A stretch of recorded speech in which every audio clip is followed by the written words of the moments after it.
says, "Whoever eats my flesh and drinks my blood has eternal life, and I will raise him on the last day. For my flesh is true food, and my blood is true drink. Whoever eats my flesh and drinks my blood remains in me, and I in him. Just as the living Father sent me, and I have life because of the Father, so also the one who feeds on me will have life because of me.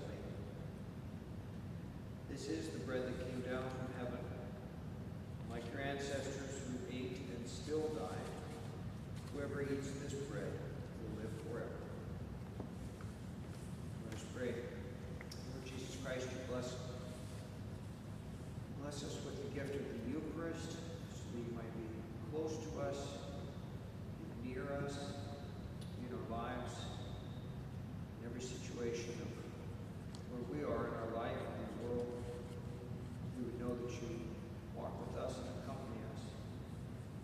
Fill us with a great love for the gift of the Eucharist, reverence for your presence.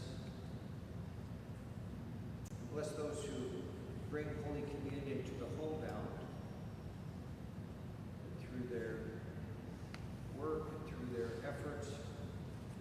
All the people who are sick or homebound who truly know the presence of Christ, know his care for them, our parish's prayer, care for them. I ask all this in Christ our Lord. Amen. Father, and Son, and Holy Spirit, amen.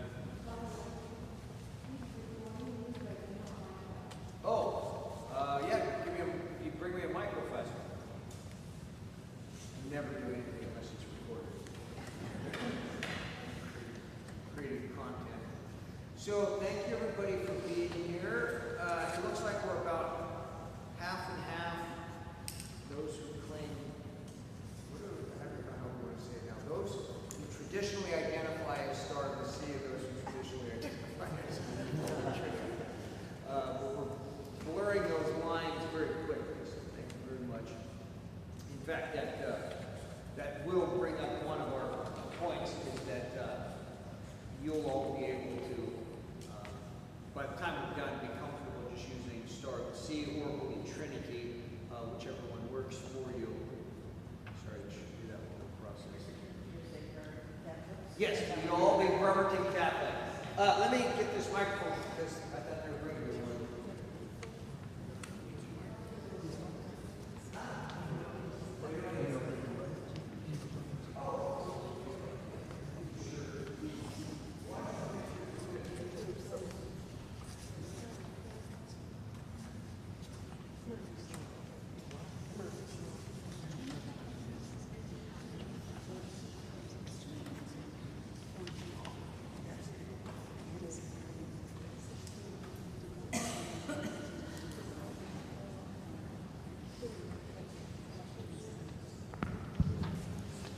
Testing, you got me there? Looks like we're good.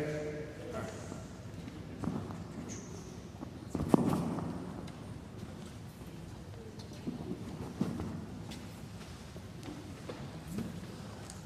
All right, so yes, we're doing our formal training for Bremerton Catholic. And yes, well, what we're saying is that you will be able to, however it fits best in your schedule, get the hosts from Star of the Sea or Holy Trinity, whichever one is easiest for you. Roseanne, why don't you start for us? Notes. You have to just talk towards the microphone.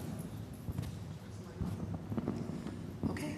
So in your envelopes, I have the form that Father Lappy is going to go over. There's some forms for pen pals to connect our Homebound with our Aquinas Academy students to create a connection between the Homebound and our youth. And also a form for St. Catherine Committee to see where the needs of the Homebound can be met by the committee as they start this process to build this community with chapel and all sorts of assisted living and memory care and all sorts of good things. I've also given you the new verse, which is the little black verse, which has a purificator in it, and then Father Lappy is going use that for, and how to take care of a host if someone happens to spit it out or becomes unusable. So we still have to show reverence for the host, and that's one of the things he'll be explaining. Do you have any questions for me at this moment? And there's some books to look at real quick to see what we were going to use for next year. There's two options, A and B. There's a smaller book and a larger book. So if you could just let me know at the end which one you prefer, we can order those for next year.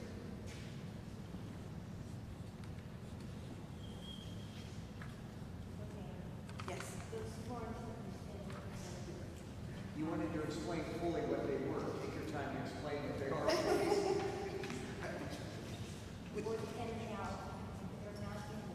Okay. You can pick some up at the table. It's just a basic form that says what the person's interested in, so we can match the student with the elderly person or the homebound person. And I have extra copies. Or you can, or you can help them fill it out, and then when you get those filled out, then you can bring them to either parish office and they'll give them back to me. But the St. Catherine Committee one is a very short form, just to see what kind of things that we can help with. It's not guaranteed that we can do it. Like if they say, I want yard work, we're not going to guarantee. I'm like, oh, you said you want it, so we're going to provide it. We're just seeing where to proceed for the committee. And set up the volunteers. The website's actually up and running, and that will be advertised in the upcoming bulletins. Oh, sorry. The Pen Pals, we're excited to have Aquinas Classical Academy, or maybe even the school children at the Star, developing Pen Pals. So if you can just, next time you visit, after you give them Holy Communion, ask them these questions and fill out the form. The second thing is the St. Catherine Community. Does anybody know what that is? So you probably want to explain that. St. Catherine Community. That's okay. I think Roseanne's sort of, she's new, so I'm kind of demonstrating. So, St. Catherine Community, and we're talking loud enough so everybody can hear. Good. St. Catherine Community is a community, kind of a committee at this point, I guess, a larger committee. Have you been to their meetings? About how many people come? About 10. 10, okay. 10 people sort of committed to trying to assess the needs of our elderly and aging population and figure out how we might start to meet those needs in a creative and great way. Everything starting from home visits all the way up to memory care, building a building and have memory care. So sort of the sky's the limit kind of thing. So it's an exciting project, but what they're still doing is gathering data. So maybe you can use that form and kind of ask people some questions and sort of assess what is important to people and what is it that we can help with. Make sense? All right. Now, what did you say about ordering books, small books, we have big books? Books for the EMHCs as they go on their route. Yeah, well, this has the readings in it. This will. This is in the Word. No, it actually has the gospel reading. Oh, the particular day. Oh, I see. Okay. I thought you would combine. Okay. All right. Perfect. Yes. So you can order those books as well. We'll be ordering them for everyone. We just want to see which one they want. Do they have something they're giving back to you? I was just going to do a Okay, good. show of hands. So what's your question? Small or big? Pretty much. No, it's small ones or big Or ones? small or big book. I can bring them up. Okay, perfect. Yes, we can do that too. I know I want big. So. All right. Now, she's also ordered this, there's 100 of these coming. They're called Vademecum. They're a friend of mine in Portland, Oregon. He's the director of Divine Worship down there. And he put this together. It's a Vademecum for extraordinary ministers.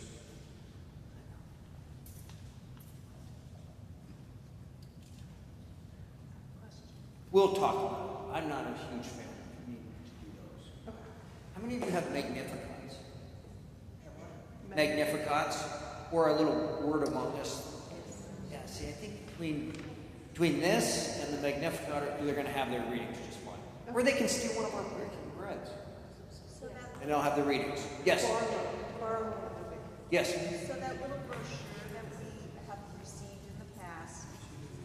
It's going to be replaced with this. Oh, okay. Because it has the form for the right, like name of the Father, Son, and Holy Spirit, potential right, all those things. Right, because it's really helpful to be able to give a person one of those. A lot of them like it and read with us, or answer the prayers back and forth. I think that we can use this to accomplish that. You're right, it is very helpful for the people when they can, that way they can read along. Yes. So we'll just make sure that we have handouts that we can just give to everyone on our route, that they'll have ready for us when we come.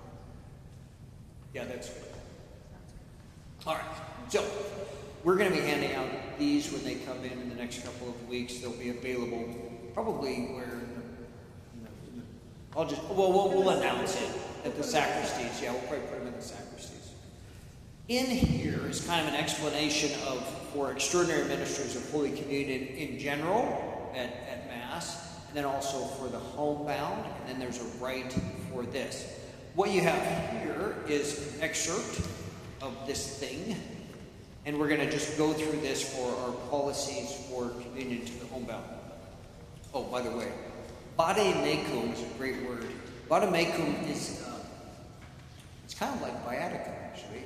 Viaticum is your last Eucharist that you receive before you die. Vademecum is this means something that you take with you. So you take this with you, and it would have your little explanation of what you're doing, and then it has the rite for how to do it. All right, we put this on once again. So again, thank you very much, everybody, for doing this. It's really, really important that our parishioners, as they get older, they don't just feel themselves at homebound. They don't just feel themselves disconnected from the church and like the church has forgotten about them. And so I really appreciate that this, that you're doing this and have the opportunity to stay connected to people and let people know that we haven't forgotten them in some fashion. So let's go through this, and I think we'll be able to answer most, if not all, of any questions or comments that we need to make here. Now, the first one is prepare your pyx in the sacristy before Mass and ensure that the celebrator sacristan is aware of the communion call. He just wrote this for the whole Archdiocese of Portland. We'll just use the parts that are relevant for us. And then the next one, pyxes should not be brought up in communion line to be filled. By implementing this policy, the risk of profanation is eliminated. And then at number 4, skipping down, after Holy Mass, please collect your pyx and go directly to the home communicant. Parishes will differ. That's my point. Parishes will differ. Here's what our policy is going to be.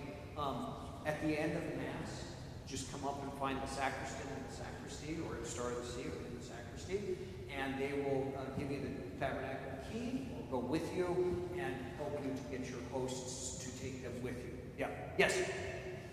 If that is not suitable for our homebound, we go to Christus Shores. We are on a time constraint. Unfortunately, Mass goes longer and longer, and therefore we are now only having about 10 minutes before they have to go to lunch. So, So we leave right after communion, but we get our pyxes filled. So I don't want to, we need to stop doing that. We can't do the distributing communion in the pyxes during Mass. Now, part of the reason is if like, for instance, if I'm not here, Father Justice is here, somebody comes up, we just, as a general policy, like, no, we never give hosts in the communion line in a pyx. The policy, the reason being, like, if Father Justice is here and somebody comes up and he doesn't know who they are, they're like, well, yeah, we always do this. He's like, I don't know. Or Father Nineveh is like, I don't know these people. What's the reason for this? It just has to be 0 that we do this. We never give out hosts in that fashion. And people will come up and it's kind of funny, their expectations are like, well, I'm from another parish and I need a host because we're going to this. And it's like, we don't give out the Eucharist in that way, folks. Like, I don't know who you are, what you're about, or anything like that. So we really wanted a policy of we don't give out hosts in the communion line. Now, could we look at something like after the 8 a.m. Mass, which ends at, what, 9 or something? Could we switch to like, after the 8 a.m. Mass, so at 9:15 or something? you'd be able to get the host and go and then come back for the next Mass or something like that. We would just want to find solutions so that we could look at other ways of doing it. Or go to Star for the 7:30 Mass or whatever. I don't know. There's lots of options now, so we could sort of change to make it so that it would still fit in the timeline of going to Crystal Shores before their lunch at noon. Okay? Speaking of which, one thing is, even, and I know this comes up with the low gluten hosts, the low gluten hosts will, it hasn't been an issue at Star, but it's been an issue here. The low gluten hosts will still follow the normal procedures. If you need a low gluten host, you go to the sacristy before Mass and say, I need a low gluten host. That's put in we have a word, I hate to use the word, but we call it a sidecar. It's the little thing that hangs on the supporting. And that'll be the time. But that's the only way we consecrate low gluten hosts. Yes?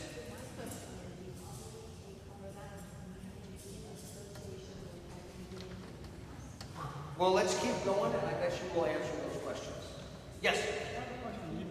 If I heard you right, if you have a low gluten host, you would go with the sacristan, they would prepare it and put it on the altar for you. How's that different than if you wanted to have two hosts for homebound and you went to the sacristan and put it on the altar? How did that They will, okay, no, it's not going to work like that. You are going to, let's skip homebound for a second. Or sorry, let's skip low gluten. You're going to come up after Mass and say, I need to get hosts to take to the homebound. And they'll give you the key to the tabernacle. And you'll come and you'll open the ciborium. And here at here at Holy Trinity and at Star, we have smaller hosts if you want to use. And you'll just take those hosts.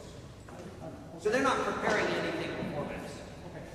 I appreciate that. My problem is I have the cane, and it's difficult for me to navigate putting the cane there, opening that thing up, getting it off. And so I'm always asking for somebody else that's up there to help. Oh yeah, you can just ask the sacristan, can you go get me two hosts? Okay. Yeah. So who is the sacristan at 9 o'clock Mass at Holy Star of the Sea? Holy Star of the Sea, that's very good. You've combined all of them together. Holy Star of the Sea at Bremerton Catholic. Holy Star of the Sea. Who's Our Lady of the Holy Trinity. Doesn't matter because you're going to go find him in the sacristy. Hey. Star of the Sea. Sure. Now I can also do it here though, right? You can exactly.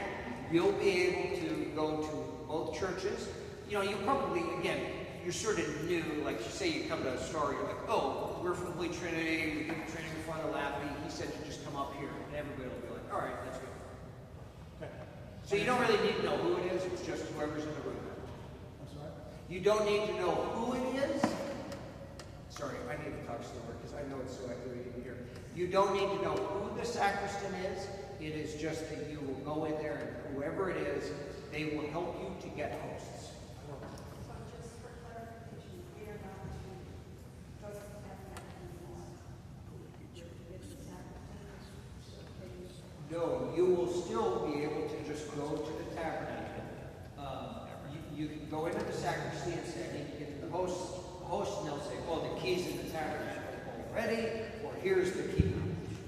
And then if you wanted to go get a host for you, they can do that as well. That doesn't change. It's the changes made here.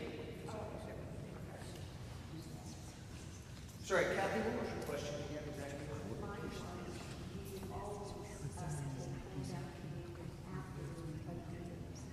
Oh, okay, good. No, you would not have had to attend Mass. So let's say you're planning on going to Mass on Sunday morning, and your person, when you called to make arrangements with them, they said, well, we can't do Sunday morning, so any chance you can come Saturday night? You can come Saturday before Mass, you can come Saturday after Mass, and then go to and take communion straight to them, and then go to Sunday morning Mass. It's not like a part of taking Holy Communion is going to Mass. The minister should wear attire appropriate to the ministry. Shorts or bare arms are never appropriate when taking Holy Communion to the sick. After Holy Mass, please collect your pyx. Sorry, again, this is, he said parishes will differ, but we've said how we're going to be doing that. If you are brought forward, oh, forget that. That's for other churches and the way they do it. Please do not stop to chat after Mass. Now, I really mean this. Just the other day I saw one of you who's sitting here, with picks hanging around their neck, standing there chatting outside, and I should have said something, but I didn't want to. Don't stop and chat after Mass. When you have the Eucharist, you're going straight there, not listening to the radio or music, not even chatting with passengers. It would be most appropriate to pray the Rosary. If it's a short trip, pray the Divine Mercy Chaplet, while taking the Blessed Sacrament to the Homebound. And so obviously, you're never picking up the host and going to coffee and donuts. The other thing is the way with this structure, you can go have coffee and donuts for a while and then go do your homebound. That'd be perfectly fine too, right? You understand that? Perfectly fine to go chat and then go get a host from the sacristy. You should go directly to the home of the person. Do not stop at the bank, supermarket, coffee shop, etc. It's hopefully very, very obvious. So, Father, I have a question then. Yes. As far as you can like go downstairs and get coffee and then go back, how long is the sacristan generally there afterwards?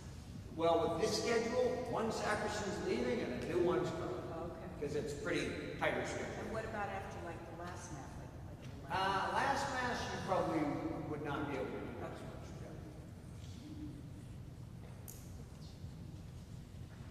If you cannot go directly to the sick after Mass, then arrange with the parish priest to come back to the church to collect the sacrament later, or ask him to make a sick call for you or make other arrangements. So if the person says, hey, you can't come until 2 o'clock, well, the answer is probably that this might not work this week. The pick should not be placed in your trouser pocket. Not put your picks in your pocket. I put it in this pocket, and I think it's fine. You'll all have verses now, but I put it in this pocket because I have a case, which is, again, accomplishes the same thing. The host is next to your heart, not to your groin. The pick should be placed in the purse and placed around your neck, so that the pick is close to your heart. So, thank you very much, Roseanne. She's given us all pixes. Go ahead. Is this a demonstration? Well, it doesn't have the fix here. Oh, It has Fix it. first and then the purification. good. And we're going to come back to that. So, purificator cloth. Oh, I need. Okay. Well, don't let me forget to talk about the purificator cloth. Okay. All right. Oh, I can do it right now. Picks should be made of metal. Hopefully, we're doing this. This is a rule he has. It's probably a good rule. It's really terrible how cheap pixes are and how plastic and all of that kind of stuff. I don't know. They're all made in China. After the pixes, okay, should be made of metal on the inside. We can help find new pixes if we need to. Just talk to Roseanne. After the pix has been used, it needs to be purified in case some particles of the Blessed Sacrament remain. This may be done by rinsing with water, which is then consumed by external administrators. So let me talk about this right now while I have you. So when you're done distributing hosts and the pix is empty, what you need to do is to take the pix and to pour a little bit of water into it. You should not rinse it. You shouldn't just try to get water out of a tap because too much comes out and it'll just splash all over, and then any particles are now going down into the septic system or whatever. So you want to have a little water that you can just pour in there, and then you would drink that water, and then you would wipe it with this purificator. You can use this purificator for a long time until it starts to look like it needs to be cleaned in some way. It's perfectly fine. The problem is some of these cases, they'll get that little black stuff coming out. So anyway, you can use this for a long time until they don't look proper anymore. Now, the thing is we don't just throw these in the wash or something. There's a very special way in which altar linens are washed. You will be bringing them to the sacristy here or the sacristy store at the sea, and they will wash them. If you ever needed to wash one, which you won't, just so you know, you would put it in like a bowl of water and let it sit overnight, and then the next day you would just pour the water out to the garden or something. Then it could be washed because it's been cleaned. But that's the way they wash them. So anyway, you'll be able to come to the sacristy and basically turn in your old one to be washed, and then they'll have new ones for you. These are a little unique, which is fine. don't have any red crosses on like the normal ones we use at Mass. So we'll try to keep this set just for the Homebound. One other thing while we're at it is this. Most of you have never had this happen. If you ever do, when you try to give communion to someone who turns out cannot receive communion, let's say Alzheimer's or something, you say, hey, do you want to receive communion? And they say yes. And you give them communion and they put it in their mouth and they take it out and this is weird and they don't want it. That's really bad. Then we take and we put the host into this purificator, gently wrap it up nicely, and we're going to come back to Star or Holy Trinity. It's right away, basically. And we're going to put it into a bowl of water where it's going to dissolve, and then we're going to pour it down. We also have in the church, I assume there's one here too, a sacrarium. Sacrarium is the sink that the plumbing goes directly to the ground, not into the septic system or the sewer system. And then, just so you know, I shouldn't say this, I'll say it. When we're dissolving the host, and all of a sudden there's red on it, it's not blood, it's a particular sort of fungus that grows. You'll see on the internet all these times they'll say, Eucharistic miracle in whatever, Chicago, Illinois, and then they analyze it. It's like, it's just this red fungus that grows on a dissolving host, basically. So don't worry, it's not a Eucharistic miracle. All right, so everybody sort of understand this. It's very important.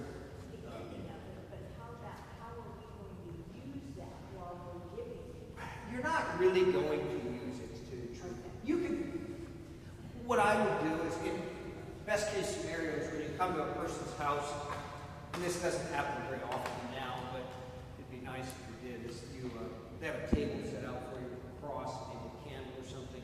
You could lay your purificator out and put your picks on the purificator while you're having the rite. Then, when you're done distributing communion, you could kind of wipe your fingers on the purificator. So that's how you would use it then, just in normal.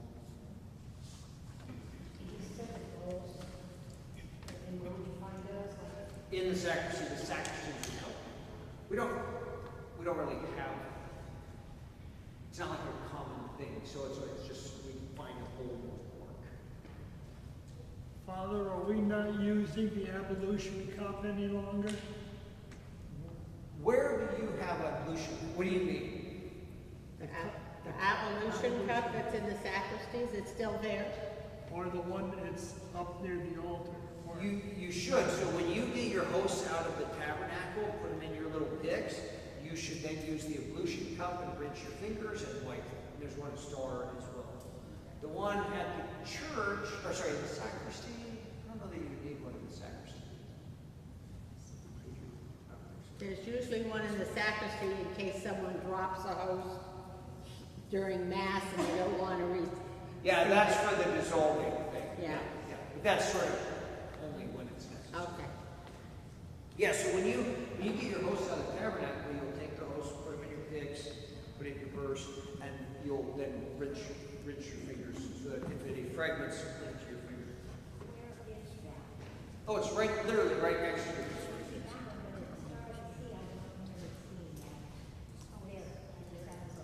It's there, yeah. If you look, you'll see it right there. It's just sitting right there.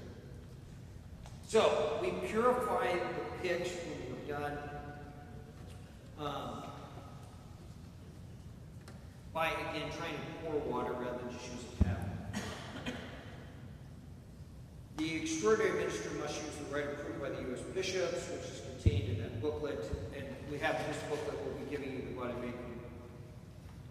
If the person to receive the Holy Eucharist because of age is not familiar with the new translation, penitential rite may be appropriate to use the older translation. Don't think that you have to try to teach them how to. No, you're supposed to say, under my roof, right? If a large number of communion calls is to be made in the same home or facility, then the liturgy of the word may be omitted. It's up to you. It's basically to say, if you're going to 5 different rooms, you don't necessarily have to do the whole rite in each situation. You can do a modified rite shorter. Those who are with the sick should be asked to prepare a table covered with a linen tablecloth on which the Blessed Sacrament will be placed. Lighted candles also prepared on the table. Again, that's less common nowadays, but if people would like to, that would be wonderful. After the communion call is complete, please place the purified pyx in its burst and store somewhere safe and respectable. Do not leave it in places where it can be taken and used for profane purposes. If, for some reason, Holy Communion cannot be administered due to illness or unexpected absence, then the extraordinary minister should return the sacred host to the church. So our goal is, if something happens, you know, and now you are not able to, somebody is not able to receive, then maybe you would, try to bring the host back and put it in the tabernacle. That's not going to work because of the timing of the mass going on and things like that. You can reverently receive the Eucharist yourself to consume the host. Whatever you do, don't take it home. Don't save it for tomorrow. Nothing like that. Some occasions, if it's the right thing, if something happens like that, I'll try to bring the person who's receiving communion two hosts because it doesn't matter to them. It's fine. Under no circumstances should a pyx containing the Blessed Sacrament ever be left unattended. The person receiving Holy Communion has difficulty swallowing it. Yeah, when you notice a person is going to have difficulty, ask the nurse or something to prepare a glass of water that you can help them with. And then after they receive the host, you might want to, or a family member, help them to get some water in their mouth for the sake of being able to swallow the host. Small hospital hosts here that actually dissolve all the time. Yeah. But sometimes when there's just no moisture in the mouth, it doesn't, they have a hard time. Smaller size hosts, we have that, yes. Hosts, we really try not to break hosts just because of the fact that when you do, there's lots of fragrance. After the communicant has received Holy Communion, it is always appropriate to stay and chat for a brief period, especially to inquire about their spiritual or physical welfare. So we try to, my policy is just very minimal chit-chat as you come in. I brought you Holy Communion. Would you like to go to confession? And then afterwards you can stay and chat a little bit. I'd say even if you have other hosts with you, it's fine to just say, to take a couple of minutes to say hello to people, talk to people, and things like that. Even if you have other hosts that you're taking to your next call. Please inform the communicant that their parish priest or chaplain is always willing to call upon them for confession or any other spiritual need. So if a person, if you might ask, would you like a priest to come by for confession or something like that?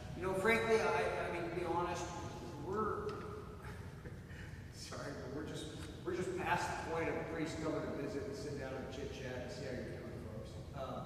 I feel bad. When I was in cameras, I made sick calls every first Friday. I saw every single homebound person every Friday, or every first Friday. And I'm sorry, but then that just is not happening as much anymore. And then actually after really COVID killed that, because we used to do much more sick calls, and then after COVID it was like, we just really didn't do any sick calls, besides emergencies. And so now it's probably like, oh, you need to go to confession, and or if there's some danger of death, then that would be good.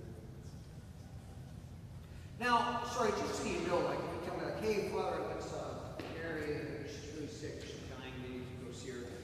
I'll say, yeah, that'd be great, but just so you know that in one ear and out the other, you didn't call Karen or call Meg and say, hey, this person needs to be visited. Can we schedule for Father Henry to go visit? Please inform your parish priest about the welfare of the people you visit. Yeah, I'm happy to hear how people are doing, if they're not doing well, or if there's whatever. Holy Communion should be administered to those who the visit was intended. If other people are present, they should be asked to join in prayer. Now, if they wish to receive on another visit, they should call the parish priest to arrange this. I would sort of disagree with this just a little bit in the sense of, in very particular situations, if you had unable to attend Mass because they're caring for their homebound spouse, and they are, yes, definitely a faithful Catholic, and they would be at Mass except for they can't because of this situation, then you can give them communion. Okay? So I would say that. If it's just sort of like, you know, if it's something that would be important to them and they would normally be at Mass, but they can't because they're caring for the sick, yes, you can give them communion. Another question. Yes. One of the facilities that we visit, a person who works there has come and asked for communion. No. No way. Okay.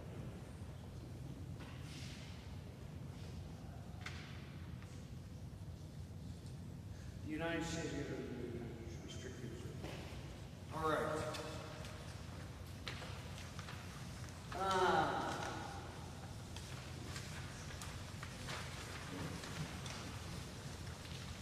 Comments or questions about specific situations you might have run into before that we should address or mention? Yes. I do have a question. When you're talking about, from what I can hear, people who are taking communion on Saturdays or Sundays. Yes. We take communion during the week, which the Legion of Mary does. First of all, if we go to the facility, we can do a 9 o'clock mass, either Thursday or Friday. And then we can go see that person in the facility. But during the week, if someone wants communion, with 7:30 mass, and we're done at 8, those people are not going to be able to be up and to receive. So we really would not be wanting to take communion to people on Monday or Tuesday. It mainly is just so that they can receive communion on Sunday, or that they can receive communion weekly. So Monday, Tuesday, Wednesday, Thursday, if for some reason a facility or something was not able to receive visitors on those days, then that would be, then on Sunday, if they had to work on during the weekdays, that would be fine. But it would not be a high priority for people who are homebound to be receiving communion outside of weekly on a Sunday. Or weekly, I should say, outside of weekly. Yeah. The other thing is, too, one could come to, let's say, for instance, there was some special circumstance that came up. You could come to the parish office, and they can help you to get a host if that was necessary to for some situation. Again, it'd be rare, but yeah. Yes, Jim. Will there be schedules per week? Roseanne's going to take care of all of that, and I'm going to let her talk about that in just a minute because I actually have to go to my next thing. Life is like. I would just mention one thing is, sorry, I'll let you go in 1 second, but is, you know, don't take this the wrong way, but sometimes in memory care, dementia, Alzheimer's, there can be situations where you're like, yeah, I don't think it's worth the risk of this person receiving at this point. I don't think they have any idea what they're doing. They, you know, if you say like, hey, would you like to receive Holy Communion, and not really responsive to that at all, I just would trust, like, hey, God can work in their heart and mind in lots of ways, and the reception of communion, you know, is not going to be as important if they really don't seem to have any idea what they're doing. Okay. Now, don't hold me that too fast. I'm just saying, if the person seems to have no clue as to what's going on, it's not that important to really try to get them to receive it. Yes. So we encountered an unusual situation in the hospital.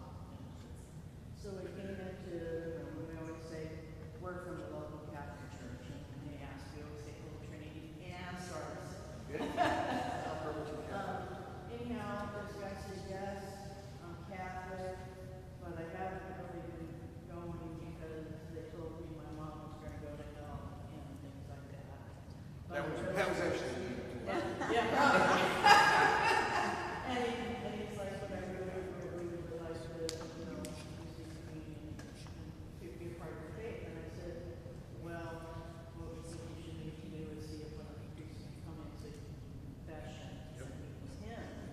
And he goes, I'd really like to receive communion now. I'm not sure if I can get to No.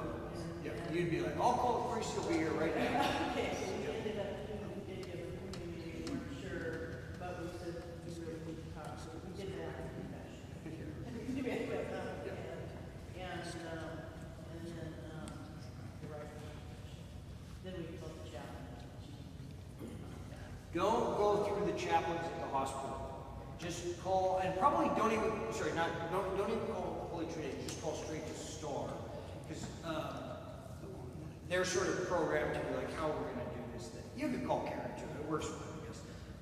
But no, you don't go through the hospital chaplains. They're fine, they're trying their best in many ways, but it's just, their job is to call STAR as well. Or, I think they just call STAR. So it'd be easier if you just call STAR right away and say, oh, this person says they've been away from the church and they want to go to confession. And the priest would come very quickly for that situation. So all my question was, and I can tell you, when we gave him the meeting, he actually started off, Yep. actually see God working in. Yeah, and I understand. Yep. So her question is like, well, was that wrong? We know that this guy hasn't been going to church. He probably really, more than likely, needs to go to confession. Should we give him communion? Well, I mean, let's say, okay, so he says, I'm going to die in the next hour. Okay, fine, we'll give him communion. But no, it's better if we try to follow the process, which is, you need to go to confession first. Which leads me to another thing. So this is one of the things with the hospital chaplains I think was great to notice. They're around visiting, making rounds, and then they just look at their chart. The person's chart says they're Catholic, and but they haven't been to church in years, they're parish or anything like that. And the chaplain says, oh, would you like the priest to come visit? And people are like, I guess. And then they call and ask us to come visit. Like, again, I'm really sorry, but we're not functioning that way, of just like, let's have the priest come visit. It has to be the person who wants the priest to come visit, right?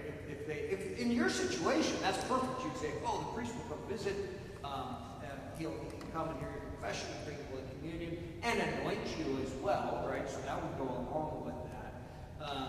But we wouldn't just always be offering like, hey, the priest will come visit. We're kind of in this situation too, and you guys have seen this, I'm sure, if you've been doing this, is like people who have been away from the church, not practiced the faith in any way, and suddenly they're in a nursing home or something, and they say, well, there's communion. People are bringing communion around. Would you like them to come? And they're like, oh, sure, why not? In the same way that, would you like to come to the bridge club, which is meeting or something like that. Again, we're trusting in God and His work and mercy and all of those kinds of things, but we're just not at a stage where we have time for the priest to come visit and see everybody who thinks it might be nice to see a priest. You want to go to confession? Absolutely. Just call us right now. But it's not, okay, I should say though, it's not up to you to sort of really, really, really be digging into, is this person in a state of grace, that kind of stuff. So let me just say that. So then it's okay to just give them. Yes? The question, Father, concerning item 21. The host need to be broken into smaller pieces, should be done before the hosts are consecrated. So I don't bring communion to people in the nursing home, and sometimes, so I only have regular people, maybe 5, and then all of a sudden somebody does a new Catholic came in, so I don't have enough hosts, and I need to break one into 2. And that would be a situation where, yes, you can do that. Try to very carefully do it in the pix so that fragments don't go flying around and things like that. Yes, it can happen. It's just we don't want it to be regular.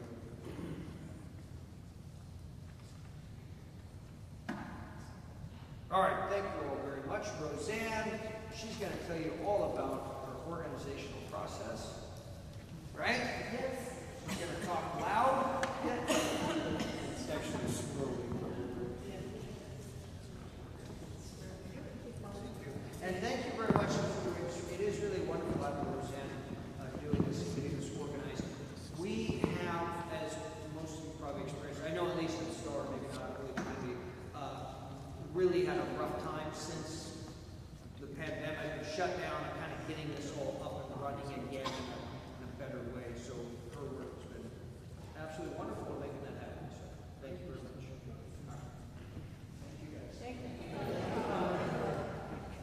So, I'm going to talk loud. I'm going to email everyone the route lists and then who's serving and where they're located. And then I'll send another list of all the Eucharist Extraordinary Ministers of Holy Communion so that you have an ability to contact somebody else so you can work out a substitute. Does that sound good? If you could fill out those forms with your contact information, especially if there's changes, like I have the wrong email or the wrong phone number, or I would prefer you to use this email or this phone number to contact, and then I can update the lists for everyone before I send it out. So you're collecting these things. Yeah. You can just turn everything in at the same time, just turn it into the parish offices. Oh, we don't give it to you. You don't have to do it right now. Okay. So if you take the stuff to the Homebound, you get the St. Catherine or the pen pal form done, then you can just bring it to me or just bring it to the offices and they'll get it to me. Yes.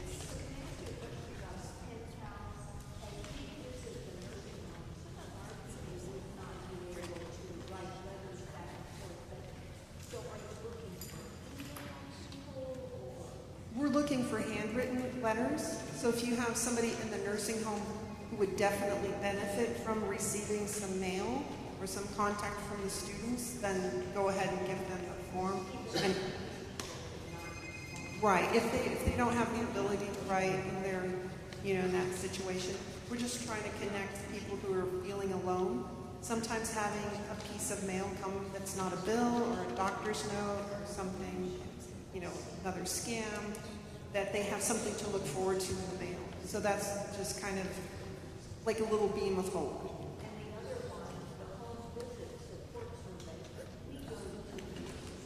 Right. If you have any individual homes, then that would be the appropriate form. Any other questions? Okay. If you need extra forms, I will also leave some of those at both parish offices, like, they want to do the pen pal, but I don't have enough forms, or somebody got missed with the St. Catherine form. We're also going to be having those done for everyone 55 and older.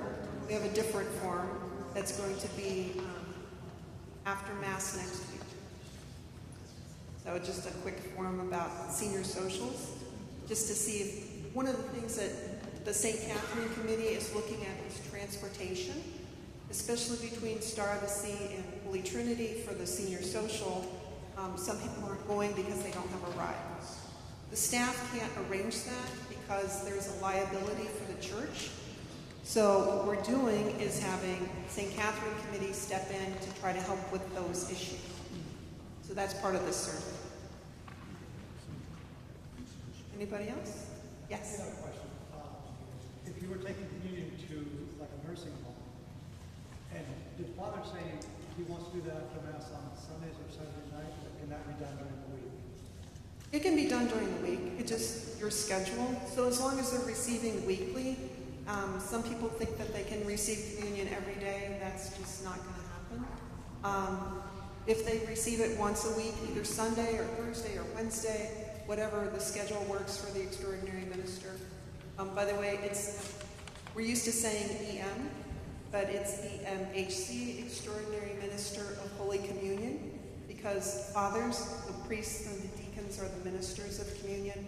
We are extraordinary ministers because we are doing an extra service, and that's what we're here for. So it's EMHC, Extraordinary Minister of Holy Communion.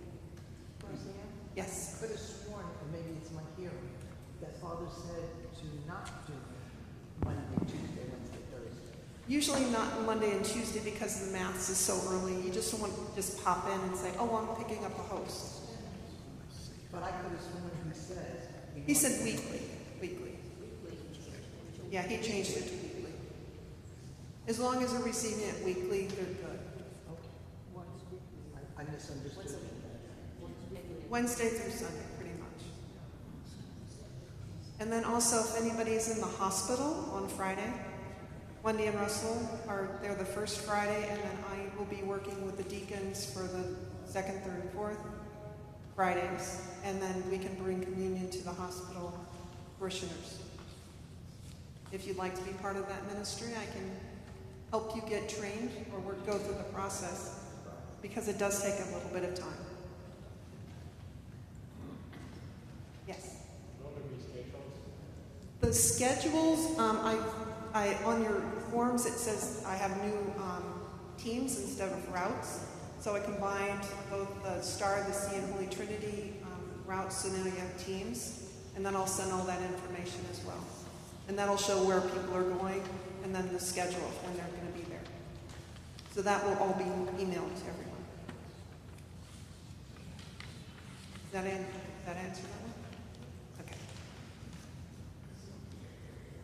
Yes. Is there a rule or something about, I think it's something occasionally I end up with my grandkids. Yeah, I don't see any problem with having somebody with you. It's actually, what we're meant to do is go out in pairs like the Legion of Mary does. Right now we just don't have enough EMHCs to do that, but eventually that will really be the goal, is to go out in pairs. Hold it, I got a question. Oh, that's okay. It comes to me all. You can always email me, and then what I can do is... Oh, that's what it was. Okay. How soon should we expect to see them? I can try to get that, once I get these forms back in, probably next week, and then update everything. Exactly. My point was that it's no longer route, it's teams. Yeah, I thought it was more focused on all the EMHCs that were working together to serve the homebound, instead of just like, this is the area we're serving. So it's just a little more flexibility and a more focus on the team that we are, to be the people to reach out to the people who can't get to church. Any other questions? Yes, I do have a question. Yes. So if people in facilities are going to a communion service on the weekend, and then we visit them during the week, would it be appropriate to bring them communion again during the week, or is once a weekend? I think if you're there, I don't see a problem with it, because that's just, I think it's a gift, and I think that's appropriate. And I think Father Lappy would agree with that. Anybody else? Okay. If you need anything, if you want my cell phone number, I can give it to you.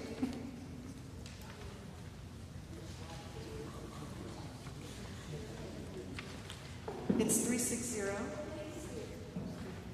It's on there? Okay. Put it on there. Okay. I'm going to begin. All right. Thank you so much. Have a great day.